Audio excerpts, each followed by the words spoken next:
அதுக்கு தாங்க நான் விளக்கம் கேட்குறது. விளக்கம் சொன்னால் தானே ஆகும். அது எதிர்கட்சி மக்களுடைய பிரச்சனையை சுட்டி காட்டுவது என்னுடைய கடமை. அதற்குரிய பதில் கிடைக்கணும்ல, பதிலே இல்லையே. ஆமாம், நாங்கள் சொல்லி தான் இருக்க. அதுக்கு கவர்மெண்ட் வச்சுட்டு இருக்கிறீங்க. எது கவர்மெண்ட் இருக்கிறீங்க? யார்கிட்ட கவர்மெண்ட் கொடுத்தது? உங்களுக்கு தானே கவர்மெண்ட் கொடுத்தாங்க, நீங்கள் தானே அதை செய்யணும். இதெல்லாம் விமர்சனம் இல்லை, இது உண்மை.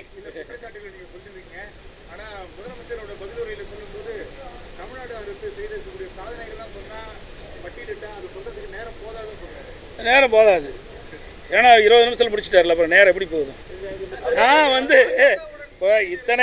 இத்தனையும் 2021 சட்டமன்ற பொதுத் தேர்தலின் போது திராவிட முன்னேற்ற கழகம் அறிவிக்கப்பட்ட அறிவிப்பின்படி தான் நான் இதை பேசிக்கிட்டு இருக்கிறேன்.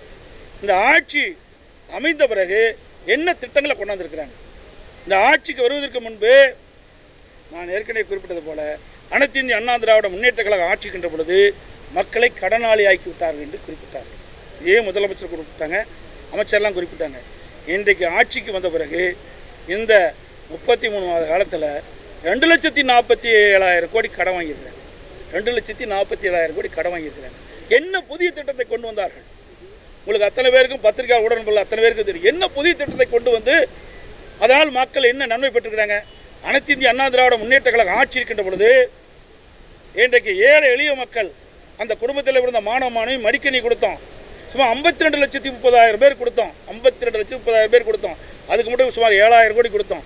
தாலிக்கு தங்கம் உடைய தேர்தல் அறிக்கையிலே சொல்லியிருக்கிறாங்க. அதை விட உயர்த்தி வழங்கணும்னு சொன்னாங்க. நாங்கள் கொண்டு வந்த திட்டத்தை இப்போ ரத்து பண்ணிட்டாங்க. அம்மா மெடிக்கல் இன்னைக்கு ரத்து பண்ணிட்டாங்க. அதோட 2014 விவசாயிகள் கடன் தள்ளுபடி சொன்னாங்க, அம்மா தள்ளுபடி செஞ்சாங்க. அதே மாதிரி நிறைய கல்லூரிகளை திறந்தோம், நிறைய பாலங்களை கட்டி கொடுத்தோம். இந்தியாவிலேயே தார் சாலை அதிக நீளமுள்ள மாநிலம் என்ற பெருமையை பெறுகின்ற அளவிற்கு அதிகமான தார் சாலை அமைத்து கொடுத்தோம். அடிப்படை வசதி நிறைய தடுப்பணைகளை கட்டணும். நஞ்சை புகழூர் தடுப்பணை, ஆதனூர் குமாரமங்கலத்தில் தடுப்பணை, அத்திக்கடை அவனாசி திட்டம், 100 ஏரி வறண்ட ஏரிகளுக்கு 100 நீர் நிரப்புகின்ற திட்டம் சேலம் மாவட்டத்தில், குடிமராமத்து திட்டத்தில் 1240 கோடி. இப்படி பல திட்டங்களை நாங்கள் நிறைவேற்றிக்கிறோம். ஒரு திட்டமாவது இந்த ஆட்சி வந்து நிறைவேற்றிருக்காங்களா? ஒரு பெரிய திட்டமாக நிறைவேற்றிருக்காங்களா? அது மட்டும் இல்லை, மெட்ரோ ரயில் திட்டம் சுமார் 63,000 கோடிக்கு மாண்புட அம்மாவோட அம்மா அரசு இருக்கின்ற நான் முதலமைச்சர் இருக்கின்ற மத்திய உள்துறை அமைச்சரை அழைத்து வந்து அடிக்கல் நாட்டணும்.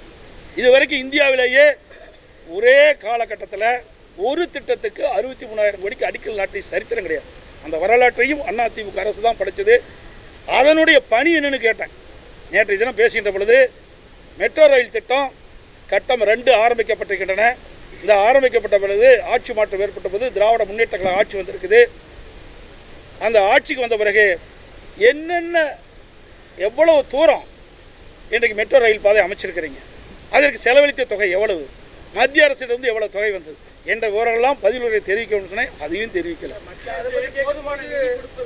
அதுதான் நான் அதுக்கு தாங்க நான் விளக்கம் கேட்குறது. விளக்கம் சொன்னால் தானே ஆகும். ஆக 70% மாநில அரசு கடனாக பெறும், மீதி 30% மாநில அரசு மத்திய அரசு பகிர்ந்த அடிப்படையில் கொடுப்பாங்க. அந்த விளக்கத்தையும் கொடுக்கலையே. நீங்கள் 63,000 கோடினா அதில் எவ்வளவு கடன் வாங்கியிருக்குது, எவ்வளோ மாநில அரசு போட்டிருக்குது, நீ எவ்வளோ வரும்னு சொன்னால் தானே நாம் மீறி அதை பேச முடியும். எதுவுமே 10வது இருந்தால் எப்படி மக்களுக்கு தெரியும்? ஒரு அரசாங்கம் என்பது ஆளுங்கட்சி எதிர்கட்சி, ஒரு நாணயத்துக்கு இரு பக்கம் மாதிரி. இன்றைக்கு எதிர்கட்சி எந்த அளவுக்கு வலிமையாக இருக்கிறதோ அப்பொழுது ஆளுங்கட்சி சிறப்பாக செயல்பட முடியும். ஆக இன்றைக்கு மக்கள் ஆளுங்கட்சியை நம்பித்தான் இருக்கின்றார்கள். ஆக எதிர்கட்சி மக்களுடைய பிரச்சனையை சுட்டி காட்டுவது என்னுடைய கடமை. அதற்குரிய பதில் கிடைக்கணும்ல, பதிலே இல்லையே. ஆமாம், நாங்கள் சொல்லி தான் இருக்க. அதுக்கு கவர்மெண்ட் வச்சுட்டு இருக்கிறீங்க. எது கவர்மெண்ட் இருக்கிறீங்க? யார்கிட்ட கவர்மெண்ட் கொடுத்தது? உங்களுக்கு தானே கவர்மெண்ட் கொடுத்தாங்க, நீங்கள் தானே அதை செய்யணும். அனைத்து இந்திய அண்ணா திராவிட முன்னேற்ற கழகம் ஆட்சி இருக்கின்ற பொழுது காவிரி நதிநீர் பிரச்சனை 50 ஆண்டு காலம் தீர்க்க முடியாத பிரச்சனையை மாண்புமிகு புரட்சி தலைவி அம்மா இருக்கின்ற போது சட்ட போராட்டம் நடத்தினாங்க. உச்சநீதிமன்றத்தில் சரியான தீர்ப்பை நாங்கள் பெற்றோம். தீர்ப்பு பெற்ற பிறகு அதை நடைமுறைப்படுத்த காலதாமதமாச்சு மத்திய அரசாங்கம். கூட்டணியில் இருந்தாலும் எங்களுடைய நாடாளுமன்ற 37 பேர் தொடர்ந்து 22 நாட்கள் உச்சநீதிமன்றம் அளித்த தீர்ப்பை நடைமுறைப்படுத்த வேண்டும் என்று நாடாளுமன்றத்தை ஒத்தி வைத்த வரலாறு படைத்த கட்சி அதிமுக கட்சி. நீங்கள் ஏதாவது ஒன்றதான் செஞ்சீங்களா? உங்களுக்கு நிதி வரல, உடனே எங்கே கேட்கணும்? கேட்குற இடத்துல கேட்டால் தாங்க நிதி வரும். எங்கிட்டே நாடாளுமன்றம் இல்லையே, ஒருத்தர் இருந்தார், அவரும் போயிட்டாங்க. கேட்க வேண்டிய இடத்துல கேட்டால் தானே நிதி கிடைக்கும். உங்களுக்கு எத்தனை இருக்காங்க? கிட்டத்தட்ட 39-38 பேர் இருக்கிறாங்க. பாண்டிச்சேரி 40. நீங்கள் நாடாளுமன்றத்தில் உங்களுடைய சட்டமன்ற உறுப்பினர்கள் இந்தியா கூட்டணி வேறு வச்சுட்டீங்க. கூட்டணி கட்சிகளாம் சேர்ந்து எங்களுக்கு கிடைக்க வேண்டிய நிதியை கொடுங்க அப்படின்னு கேட்கலாம்ல. ஏன் கேட்க மறுக்கிறீங்க? அனைத்து இந்திய அண்ணா திராவிட முன்னேற்ற கழகம் நாங்கள் எப்படி போராடணும்? போராடுங்கிட்ட தானே விடிய காலம் பிறந்தது. அதே போல் நமக்கு கிடைக்க வேண்டிய பங்கு, நமக்கு கிடைக்க வேண்டிய மத்திய அரசு வந்து நமக்கு கிடைக்க வேண்டிய நிதி பெறுவதற்கு நாடாளுமன்றத்தில் நீங்கள் என்ன குரல் கொடுத்தீங்க? எத்தனை நாடாளுமன்றம் தள்ளி வச்சிங்க? எதுவுமே செய்யலையே. சும்மா வாயில தானே பேசுறீங்க. பாதகம் செய்பவரை கண்டால் நாம் பயங்கொள்ளலாகாது பாப்பா, மோதி மிதித்து விடு பாப்பா, அவர் முகத்தில் உமிழ்ந்து விடு பாப்பா.